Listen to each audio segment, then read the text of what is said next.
Masayang-masaya si Aling Carmen dahil sa wakas ay magkakaroon na ng anak ang kanyang kaibigan na si Aling Lucy. Siya kasi ay may edad na, ngunit hindi siya nagkakaroon ng asawa. Lucy, pag lumabas na ang anak mo, ay baka naman pwedeng hiramin ko siya. Gusto ko talagang maranasan na mag-alaga ng bata. Masayang sabi ni Aling Carmen. Oo naman, gagawin din kitang ninang. Alam mo naman na matagal na tayong magkaibigan. Masayang sagot ni Aling Lucy. Parehong mahirap ang dalawang babae. Ang hanap buhay ni Aling Lucy ay tanging pamumulot ng basura.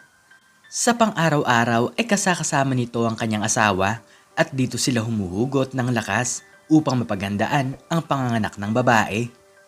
Si Aling Carmen naman ay nagtitinda ng tinapay tuwing umaga at kung minsan naman ay sumasaylan siya bilang isang labandera. Madalas silang hamakin ng ibang mga tao nang dahil sa kahirapan.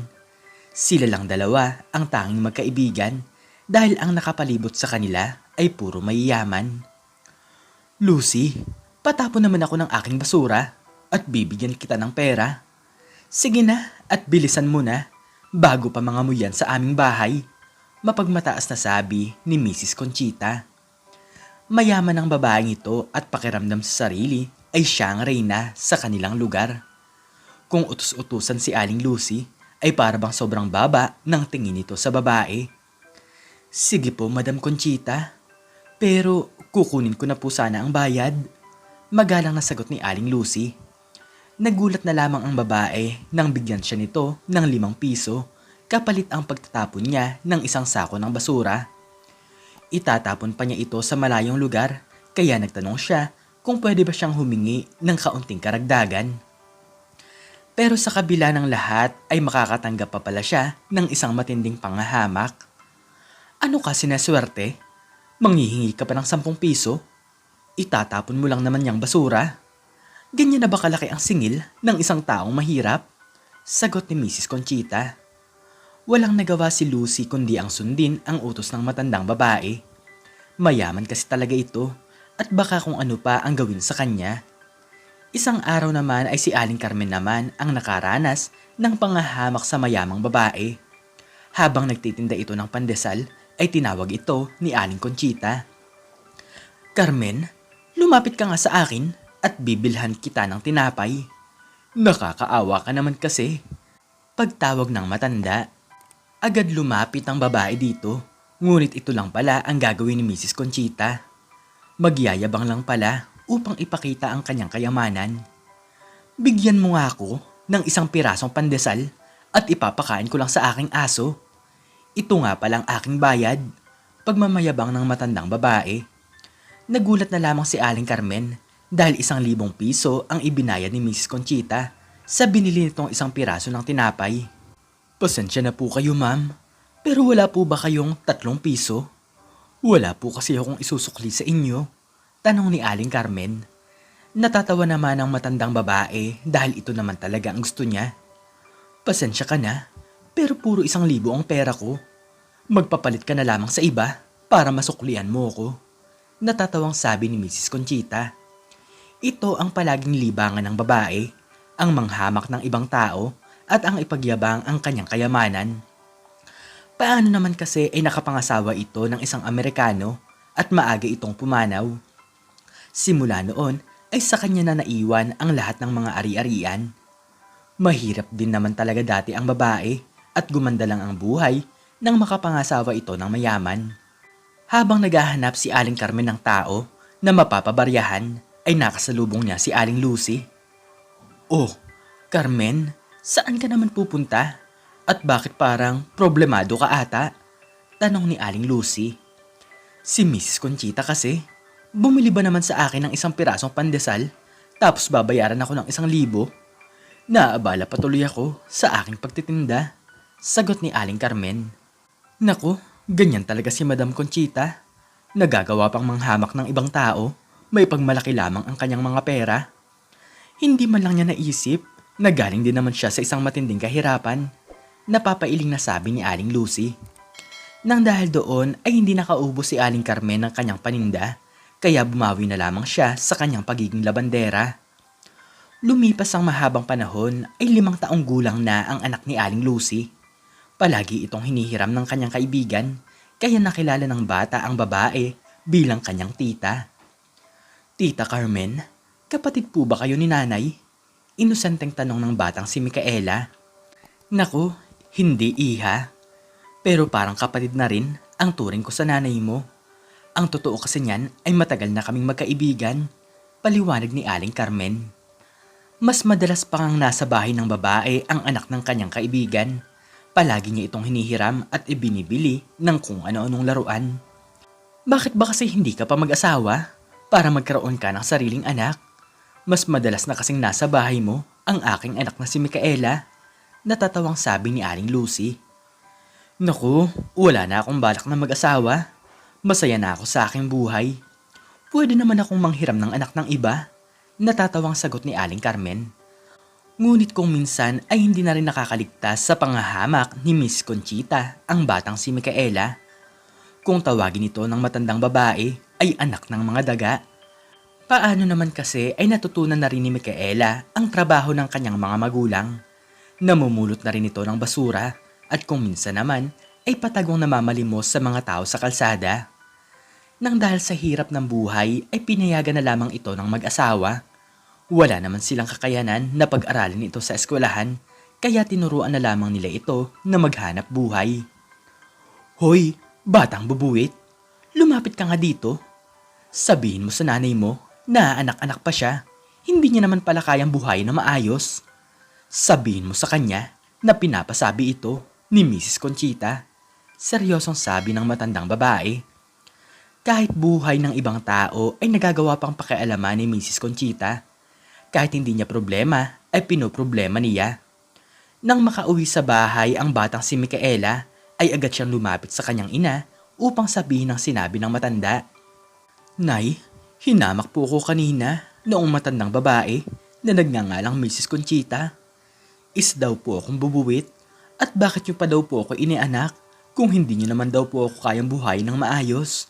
Malungkot na sabi ni Micaela. Nakaramdam na lamang siya ng galit sa kanyang puso, ngunit hinayaan na lamang niya ang tungkol sa bagay na ito. Sanay na kasi siya sa pag-uugali ni Mrs. Conchita, kaya pinagsabihan na lamang niya ang kanyang nag-iisang anak. Huwag ka nang dadaan sa harapan ng kanilang bahay at huwag mo na lang pansinin ang sasabihin ng ibang tao tungkol sa ating pamilya, pangaral ni Aling Lucy. Ngunit isang araw ay maagang gumising ang mag-asawa upang mamulot ng mga basura. Sa isang araw kasi ay kaarawan ni Micaela at gusto kasi nilang magkaroon ng isang simpleng salo-salo. Kahit mahirap lamang sila ay gusto nilang mapasaya ang bata. Sana ay malaki ang kitain natin ngayong araw. Gusto ko sana magprito ng isang buong manok dahil paborito talaga yun ng ating anak. Masayang sabi ni Mang Joselito. Oo nga eh. Gusto ko ring magluto ng spaghetti. Sa loob ng isang taon ay isang beses lang naman ito mararanasan ng ating anak. Sagot ni Aling Lucy. Ngunit habang namumulot sila ng basura ay nakakuha sila ng isang lumang espada. Balak itong ipagbenta ni Aling Lucy, ngunit pinigilan ito ng kanyang asawa. Sayang naman, baka magamit ko pa yan sa bahay. Magagamit ko pa yan sa pagsisibak ng mga kahoy, sabi ng lalaki. Ngunit sa hindi inaasahan ay biglang bumuhos ang malakas na pag-ulan. Nagliliwanag ang kalangitan nang dahil sa malalakas na kidlat. Nakauwi ng mag-asawa at nasa kanilang bahay na ang napulot nilang basura. Iniwanan ni Mang Joselito ang espada, sabay muli silang lumabas ni Aling Lucy upang ipagbenta ang kanilang mga kalakal. Ngunit isang pangyayari ang hindi inaasahan. Tinamaan ng kidlat ang mga ito at agad na natapos ang buhay. Nagkagulo ang mga tao na nakakita sa mga nangyari. Agad nila itong dinala sa pinakamalapit na pagamutan, ngunit talagang wala ng buhay ang dalawa.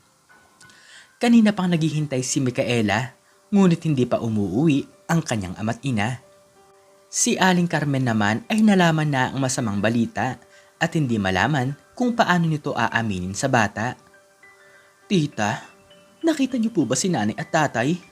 Kanina pa po sila hindi umuuwi. Inosenteng tanong ni Micaela. Tumulo na lamang ang mga luha sa mga mata ni Aling Carmen. Awang-awa siya sa bata dahil maaga itong nawalan ng mga magulang. Micaela, wala na ang nanay at tatay mo. Aksidente silang natamaan ng kidlat. Umiiyak na sagot ni Aling Carmen. Iyak ng iyak ang bata at maya-maya lamang ay nakita na niya ang katawan ng kanyang nanay at tatay. Lumipas ang sanglinggo ay inilibing na ang mag-asawa, kaya napagdesisyon na ni Aling Carmen na ampunin na lamang si Micaela. Hirap man siya sa buhay, ngunit wala siyang ibang pagpipilian. Kailangan niyang alagaan ang batang ito, alang-alang sa kanyang matalik na kaibigan. Huwag kang mag-alala dahil hindi kita iiwan. Simula ngayon ay ako na ang iyong magiging magulang, malungkot na sabi ng babae. Nang dahil doon ay mas lalong nagkaroon ng lakas ng loob si Mrs. Conchita na hamakin sila. Palagi na kasing kasama ni Aling Carmen si Micaela sa pagtitinda nito ng pandesal tuwing umaga. Salot daw sila sa lipunan, kaya daw nangyari ang bagay na yon. Inis na inis si Aling Carmen dahil hindi man lang maawa si Miss Conchita sa bata.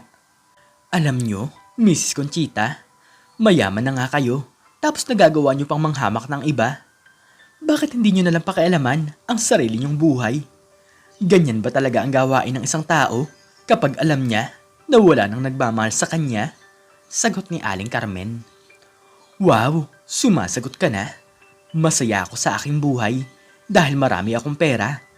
Hindi tulad mo dahil mahirap ka pa sa daga. Natatawang sagot ng matandang babae. Umalis na lamang si Aling Carmen dahil ayaw niyang ipakita kay Micaela na nakikipag-away siya sa ibang tao. Dala-dala ni Micaela ang lumang espada na napulot ng kanyang tatay sa bundok ng basura. Ngunit habang naglalakad sila sa daan ay tinigilan sila ng isang magarang kotse. Ang akala ni Aling Carmen ay magtatanong lamang ito ng direksyon sa kanila. Sir, ano pong kailangan nyo? Tanong ni Aling Carmen. Ngunit para bang hindi siya narinig ng mayamang lalaki at nakatingin pa rin ito sa lumang espada na dala-dala ni Micaela. Sir, naliligaw po ba kayo? Karagdagang tanong ng babae. Naku, hindi. Pero pwede ko bang makita ang lumang espada na hawak ng bata? Tanong ng mayamang lalaki. Ipinakita nila ito sa lalaki at nakita na lamang nila na nanlaki ang mga mata nito. Ako nga pala si Mr. Yoshida at isa kong antique collector. Hindi nyo ba alam na napakamahal ng espadang ito? Gusto ko kayong makausap at gusto kong bilhin ang bagay na yan, sabi ng mayamang lalaki. Ngunit hindi sila agad nagtiwala at nang dahil doon ay hindi sila sumama.